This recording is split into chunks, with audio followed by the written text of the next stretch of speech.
What if, the more you chased after someone or something, the faster and further it ran away? In a world that often glorifies pursuit, what if true magnetism, true power, and true peace are found not in the frantic energy of the chase, but in a profound, unshakable, and self-possessed stillness? Today, we learn to stop chasing and start attracting, by building a powerful inner core that needs no one, and therefore can be freely chosen by all. Train yourself to never chase anyone again, compiled and published by Stoic Power. Lesson 1. The Trap of Needing Validation. Imagine a hungry ghost from ancient mythology. It is a creature with a tiny, constricted throat and a massive burning belly. It is perpetually starving, consumed by a gnawing, insatiable hunger that can never be satisfied. It spends its entire miserable existence frantically chasing after any scrap of food it can find.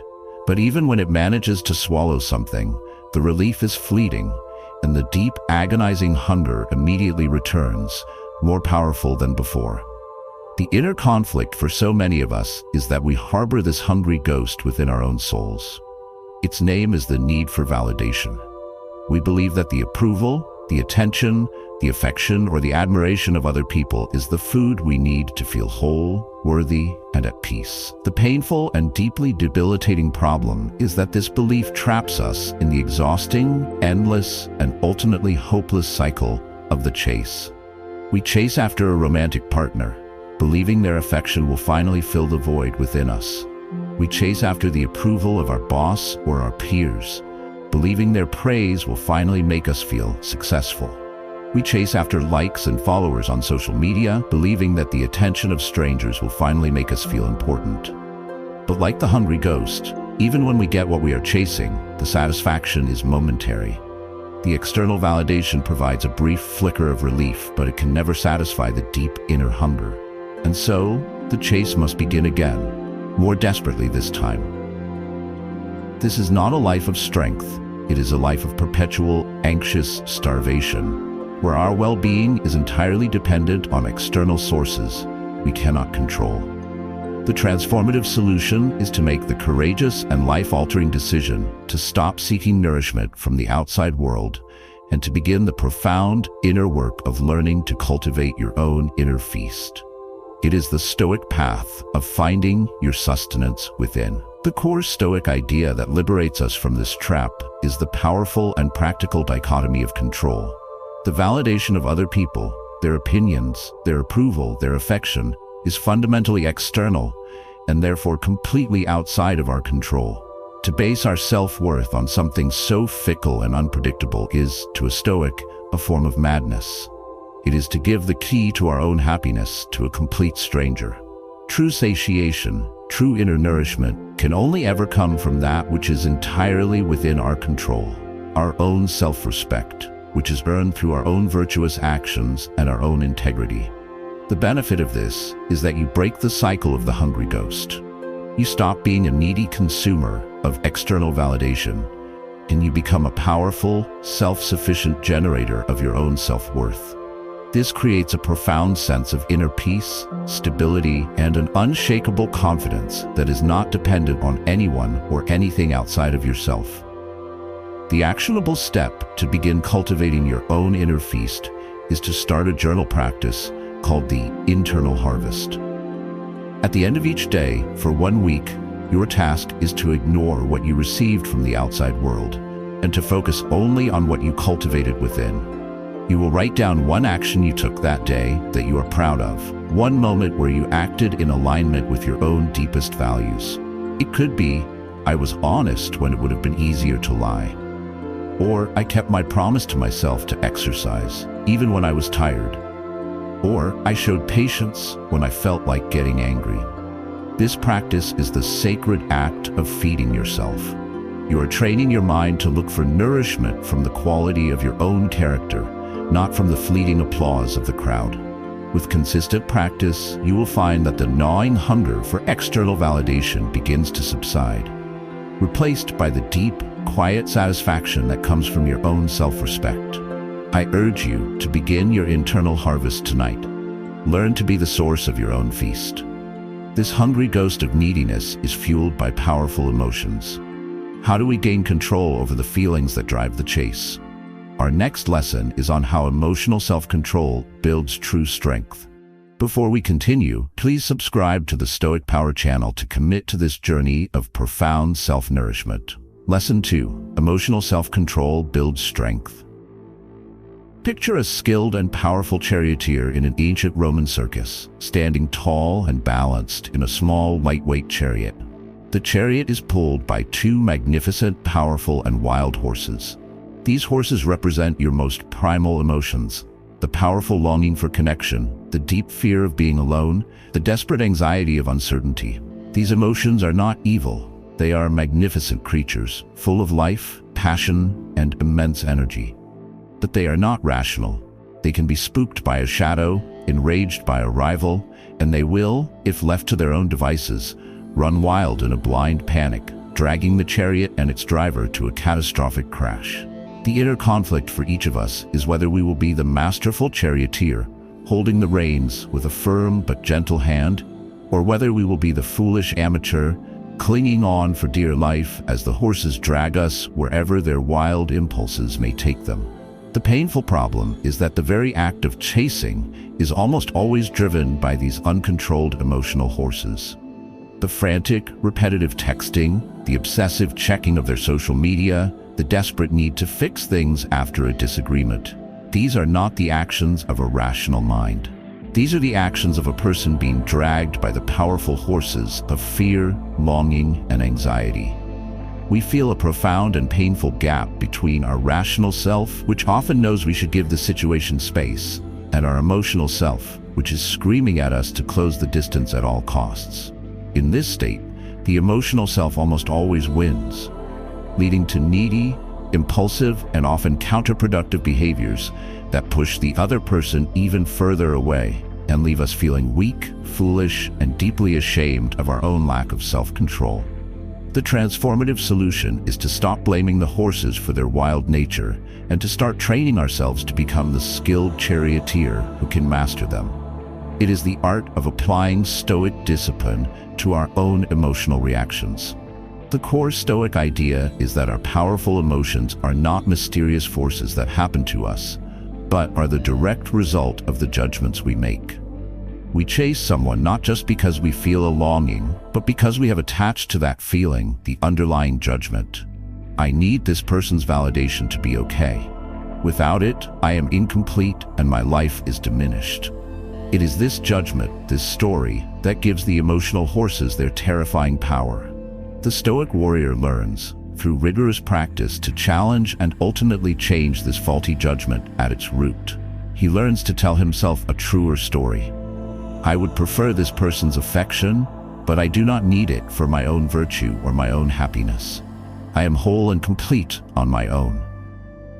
The benefit of this is that you take the reins of your own emotional life. The wild horses of your passions become your servants, not your masters. You can feel a powerful longing without being compelled to act on it foolishly.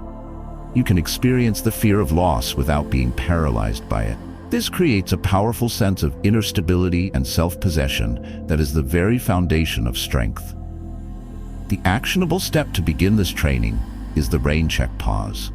The next time you feel that powerful, almost irresistible urge to chase, to send that anxious double text, to obsessively check their online status, to plead for a second chance, you must implement a mandatory pause. You will stop, take 5 deep, slow breaths, and in that space you have created, you will actively question the underlying judgment. Ask yourself, with the sincerity of a philosopher, is it absolutely true that I need this person's response to be okay right now? Is my well-being truly dependent on this external factor? This act of questioning is you, as the charioteer, pulling back firmly on the reins. It interrupts the mindless, emotional momentum and re-engages your rational mind. You will often find that this simple pause is enough to see the irrationality of the chase and to choose a wiser, more dignified course of action. I challenge you to use the rein check just once this week. Take back the reins. A person who is in control of their own emotions is a secure person. But what does it mean to be truly secure? And why is this the key to ending the chase for good? Our next lesson is on why secure people don't chase. If you are ready to take the reins of your own emotional life, please like this video as a sign of your commitment. Lesson 3. Secure people don't chase. Imagine our solar system. At its very center is the sun, a star of immense mass, power, and gravitational force. It does not move. It does not chase after the planets. It simply exists powerfully in its own center, radiating its own light and its own heat. The planets, in turn, do not feel chased by the sun. They are simply, naturally, and effortlessly drawn into its powerful orbit. The sun's stillness and its immense, self-contained energy are the very source of its gravitational pull. A truly secure person, one whose confidence is rooted in their own character, is like the sun. Now, imagine a lonely, wandering asteroid, cold and dark, hurtling through space. It is desperately seeking a gravitational field to pull it in, to give it a sense of place and purpose. This asteroid is a metaphor for the insecure person who chases. The inner conflict is our desire to be the sun, while our behavior is that of the desperate asteroid. The painful problem is that the very act of chasing is a powerful, undeniable broadcast of our own insecurity. It signals to the other person, and more importantly, it signals to ourselves, that we do not believe in our own intrinsic value. It communicates that we see the other person as the prize, the source of light and warmth, and we see ourselves as the cold, needy object that requires them for our own fulfillment. This dynamic is the very opposite of attractive. People are not attracted to neediness. They are repelled by it. They are attracted to strength, to self-possession, to a person who has their own gravitational center. By chasing, we are actively demonstrating that we lack this center, and thus we are pushing away the very thing we are trying to attain. The transformative solution is to make the radical and life-altering decision to stop being the asteroid and to start the internal work of becoming the sun. It is to shift your entire focus from the external pursuit of another person to the internal, sacred project of building your own genuine, unshakable security. The core Stoic idea is that true security is not something you can get from another person. It is a state you must build within yourself. The Stoics called this state eudaimonia, a profound sense of well-being, flourishing, and inner peace that comes from living a life of virtue, purpose, and reason. A person who is deeply fulfilled by their own character, who is engaged in their own meaningful mission, and who is the master of their own mind, has no need to chase anyone. They are already whole. Their life is already full. They have their own light, their own heat, their own gravitational pull. The benefit of this is that it completely reverses the dynamic of your relationships. You stop being the pursuer, and you become the one who is sought. You develop a natural, authentic magnetism that is far more powerful than any tactic or technique. You are attractive because you are not trying to be attractive. You are simply engaged in the attractive work of building a life of value. The actionable step to begin this process of becoming your own sun is the mission focus exercise. First, you must identify your personal mission. This is your most important goal or project that is entirely separate from your relationships. It could be building a business, mastering a skill, getting into peak physical condition, or a creative project. Then for 1 week, you will commit to dedicating the first hour of your day, before you check your phone, before you engage with anyone else, to working on this mission. This practice does two powerful things. First, it makes real, tangible progress on something that is important to you. Second, it trains your mind at the very beginning of each day to understand that your purpose, your mission, is your primary focus. Your relationships are important, but they orbit around your central purpose. You do not orbit around them. This is how you build your own gravitational center. I urge you to define your mission and begin this practice tomorrow. Start the work of becoming your own sun. A major reason we chase is because we are terrified of the alternative, rejection. How can we reframe rejection so that it no longer holds any power over us? That is our next lesson. Please comment below and share one mission you are committed to focusing on. Lesson 4. Rejection is not a threat. Imagine a master archer standing at a shooting line. His goal is to shoot his arrow with the most perfect form possible. He focuses with serene intensity on every single thing within his control.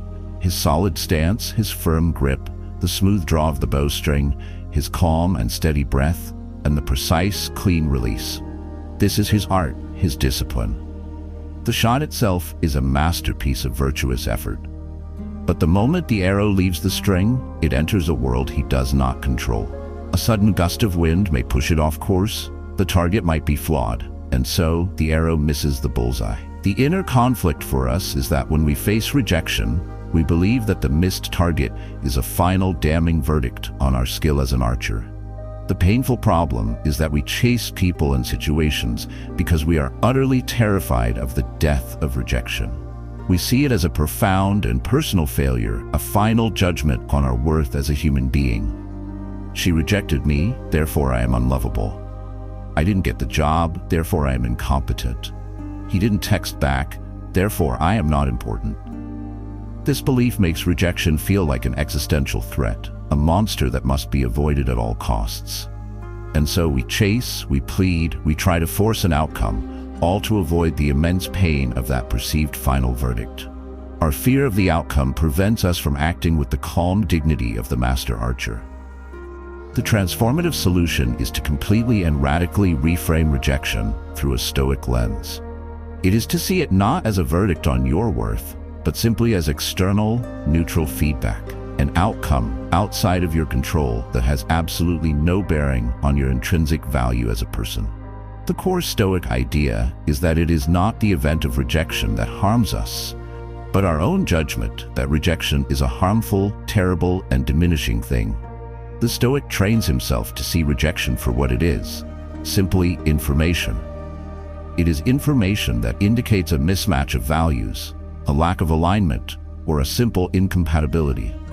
It is not a judgment from the universe about your worth. It is just a data point that tells you that this specific path is not your path. As the Stoics would say, it is an indifferent. It has no bearing on your ability to be a virtuous and good person.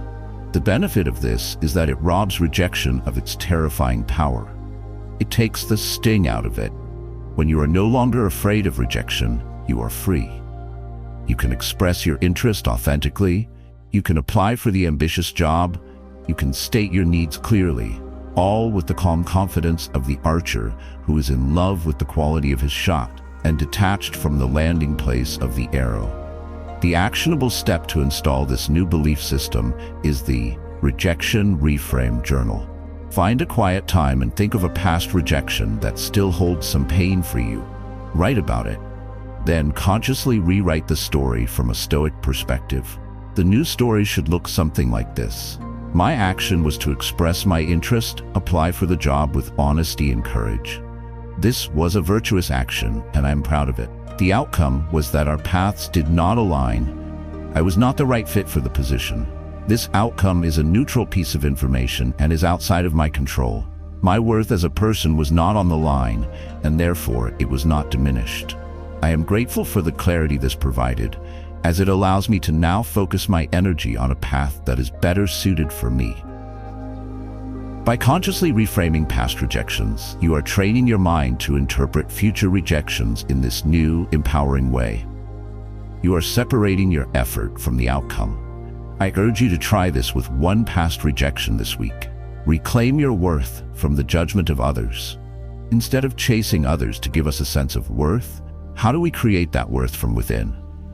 Our next lesson is on this very topic. Please subscribe to the Stoic Power channel to continue this journey of building unshakable resilience. Lesson 5. Create inner worth, not demand. Imagine two men in a cold, barren land.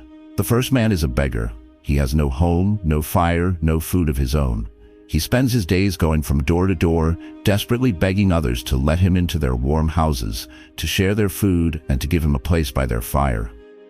His entire existence is a state of demand. He is completely dependent on the charity and goodwill of others for his survival and his well-being. The second man is a builder. He does not beg. He spends his days engaged in the hard, patient work of building his own house, stone by stone. He learns to gather his own wood and to build his own fire. He cultivates his own garden. His house may be small at first, but it is his own. It is a source of his own warmth, his own nourishment, and his own profound self-respect. The inner conflict we face is that when we chase others, we are acting like the beggar. The painful problem is that the act of chasing is fundamentally an act of demanding value from another person. It is a non-verbal and sometimes verbal plea that says, "Please validate me. Please give me your attention so I can feel worthy. Please prove to me that I am good enough." This places you in a position of profound weakness and supplication. You are the beggar, standing outside in the cold, hoping that someone else will provide the warmth of validation that you are unable to generate for yourself. This is not an attractive or powerful position. It is a position of neediness, and it makes the other person feel a sense of pressure and obligation, rather than a feeling of genuine, free-flowing desire or respect. The transformative solution is to make the fundamental and life-altering shift from being the beggar to being the builder. It is to stop demanding value from the outside world and to turn your full attention and energy to the noble, lifelong project of creating that value within yourself. The core Stoic idea is that you must become the person you wish to attract. A person of virtue, of discipline, of purpose, and of deep character does not need to demand worth. They radiate it. They embody it. They are the man with the warm, inviting house that he built with his own hands. He does not need to beg for visitors. People are naturally drawn to his warmth, his light, and his substance. The Stoics believe that your primary work in life is to build your own inner citadel, to make your own soul a place of order, strength, and virtue. The benefit of this is that your entire orientation to the world changes. You move from a scarcity mindset, "I need to get value from others," to an abundance mindset, "I create my own value and I have enough to share." This makes you a profoundly attractive and magnetic person, not because you are trying to be, but as a natural byproduct of the valuable person you are becoming. The actionable step to begin this construction project is the value creation habit. Each day, you must commit to one small action that adds tangible value to your own house. This action should fall into one of four categories: strengthening your body, a hard workout; improving your mind, reading a challenging book for 30 minutes; developing a skill, practicing an instrument or a language; or building your character, performing a deliberate act of kindness or discipline. By consciously taking one of these actions every single day, you are no longer waiting for the world to give you value. You are actively building it. You are the builder, laying another stone for your own house. I challenge you this week to choose one value creation habit and to practice it daily. Build your own fire, so you no longer need to beg for the warmth of others. A man who has built his own house has the strength to walk away from any place that is not good for him. How do we do this with dignity? That is our next lesson. If you are ready to become the builder of your own life, please like this video. Lesson 6. Walk away with dignity. Imagine the captain of a great sailing ship who, after a long voyage, arrives at a foreign port. He assesses the port from a distance. He learns that it is a place of chaos, disrespect, and danger, where his crew and his ship would not be safe. A foolish captain, one who is desperate for a place to dock, might try to plead with the harbor master, to negotiate, or to force his way in, likely ending in disaster. The wise captain, however, does something entirely different. He does not get angry. He does not feel rejected. He simply accepts the reality of the situation. This port is not for him. And with a quiet, calm dignity, he turns the wheel of his ship and sails back out to the open sea, confident in his ability to find a new, more welcoming horizon. His departure is not a sign of defeat. It is a sign of his sovereign command and his profound self-respect. The inner conflict we face is that when our chase is unsuccessful, when we realize that the port we have been sailing towards is unwelcoming or unhealthy, we often fail to walk away with this kind of dignity. The painful problem is that we often linger. We plead, we demand an explanation, we become angry or resentful, we check their social media, we try to create chance encounters, we refuse to accept that the voyage is over. This lack of a clean, dignified exit is a profound act of self-disrespect. It communicates to the other person and to ourselves that we do not value our own peace and dignity more than we value this one failed outcome. It is the final, desperate act of a needy chaser, and it completely erodes any respect the other person might have had for us, as well as any respect we might have had for ourselves. We are the captain begging the hostile harbor master to please let us in. The transformative solution is to see the act of walking away not as a painful defeat, but as the ultimate and most powerful act of self-respect. It is to learn to be the captain who, upon recognizing an unwelcoming shore, calmly and with unwavering dignity, turns his ship and sails toward a new and better horizon. The core Stoic idea is that the man who is willing to walk away is the man who truly values himself and his own inner peace. His willingness to leave is what gives his presence its weight and its value. The Stoics were masters of letting go of what they could not control, and the choices and feelings of other people are firmly in that category. To plead with someone who does not want you or to remain in a situation that is not good for you is an act of supreme irrationality. The wise man accepts reality and acts accordingly. The benefit of this is that you always preserve your most valuable asset, your dignity. You close chapters of your life with a clean, powerful sense of closure, free from the poison of resentment and regret. This allows you to move forward with your head held high, ready for the next voyage. The actionable step is to have a sovereign exit statement prepared in your mind. This is a simple, calm, and final statement you can use when it is clear that it is time to stop pursuing a situation. Having it ready prevents you from getting flustered and falling into pleading or anger in the moment. The statement should be simple and respectful. For example, it's clear that our paths are diverging. I truly wish you all the best, and I will now be moving on. Or, I can see that we are not on the same page. I respect your position, and I am going to end this pursuit now. The key is the finality. After you have delivered this statement with calm dignity, you must honor it with your actions. No more texts, no more calls, no more checking their social media. You are the captain who has turned his ship back to the open sea. I urge you to choose one of these statements and make it your own. Be prepared to walk away with the quiet, powerful dignity of a man who respects himself more than he needs any single outcome. This brings us to our final, synthesizing lesson. What is the ultimate power that allows us to do all of this? Our final lesson is on how power comes from letting go. Please subscribe to the Stoic Power channel to complete your journey. Lesson 7. Power comes from letting go. Imagine you're in a beautiful, lush garden. You see a magnificent butterfly, its wings a dazzling mosaic of color. You want to possess it, so you grab a net and you begin to chase it. The more frantically you chase, the more you swing the net, the more erratic and distant the butterfly becomes. Your desperate, needy energy repels the very thing you desire. After exhausting yourself, you give up. You sit down in the middle of the garden you have cultivated, and you become perfectly still. You simply enjoy the warmth of the sun and the beauty of the flowers you have grown. And then a moment later, the butterfly, no longer feeling pursued, comes and gently, freely lands on your shoulder. The ultimate inner conflict on this journey is our belief that power, control, and attainment come from grasping, from holding on tighter, and from a more intense pursuit. The painful problem is that this belief is a fundamental misunderstanding of the nature of reality. The desperate, needy energy of the chase is inherently repulsive. It creates pressure, it signals a lack of self-worth, and it makes the object of our pursuit, whether it's a person or a goal, want to flee from our grasp.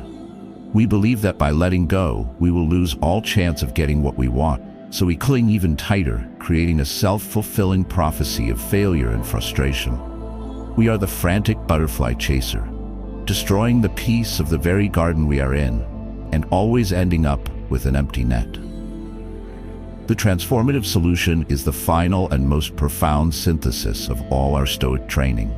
To understand the great paradox that true power, true control, and true magnetism come from the courageous and deeply confident act of letting go. It is the wisdom to stop chasing the butterfly and to focus all of your energy on cultivating your own magnificent inner garden. The core idea is the Stoic principle of detachment. By letting go of your desperate, needy attachment to a specific person or a specific outcome, you become free. You are no longer a slave to your own desires. This freedom creates a profound sense of inner peace and unshakable confidence. And this state of being, this calm, self-sufficient, purposeful energy, is the most genuinely attractive force in the universe. You become the beautiful garden that the butterfly naturally wants to visit. The benefit of this is that you win either way. If the other person or the desired outcome comes to you, it is a wonderful addition to an already complete and happy life. If it does not, your happiness and your sense of worth remain completely intact because they were never dependent on that external factor in the first place. You cannot lose. The actionable step is the garden cultivation vow. This is the final, culminating act of our journey. It is a written commitment to shift your life's primary focus from the external chase to the internal garden. In your journal, write a personal vow that says something like this: "My primary purpose is not to chase butterflies, but to build the most beautiful, virtuous, and thriving garden of my own character. I will focus my energy on cultivating my own strength, my own peace, and my own purpose. I will let my relationships and my successes be the natural, unforced result of the valuable and beautiful garden I have built. I will find my joy in the work, not in the chase." By making and regularly reviewing this vow, you are fundamentally reorienting your entire being. You are choosing to be the source of your own value. This is the ultimate way to train yourself to never chase anyone again. You don't need to, because you are already where you need to be, at home in your own magnificent garden. We have journeyed through the 7 great lessons of the Stoic path, learning to transform ourselves from the needy, chasing hungry ghost into the self-sufficient, powerful, and attractive sun. This path teaches us that the desperate pursuit of external validation is a trap, and that true, unshakable strength is found only when we have the courage to stop chasing the world and start cultivating the garden of our own character. Thank you for taking this time to explore this path to inner freedom and self-possession.